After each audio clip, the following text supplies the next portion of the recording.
যে অনেকক্ষণ ধরে যদি ইলেকট্রনিক ডিভাইসটা ব্যবহার করা হয় তাহলে একটা মেন্টাল ইরিটেশন হয়, একটা রেডিয়েশনের ব্যাপার আছে, হিট প্রোডাকশন হয়।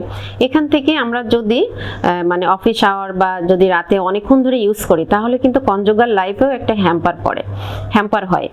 যেমন এটা যদি অনেকক্ষণ ধরে ইউজ করা হয় বা এটার প্রতি যদি অ্যাডিক্টেড হয়ে যায় আমরা, তাহলে কিন্তু আমাদের অনেক সময় দেখা যায় যে লিবিডো কমে যায় এবং অনেক সময় মানে লিবিডো কমে যায় এবং ইরেকটাইল ডিসফাংশনও অনেকে ডেভেলপ করে। সুতরাং এই যে মডার্ন ডিভাইস, এটার যেমন উপকারিতা আছে তেমন কিন্তু অপকারিতাও আছে, এটা আমরা অনেকেই জানি না।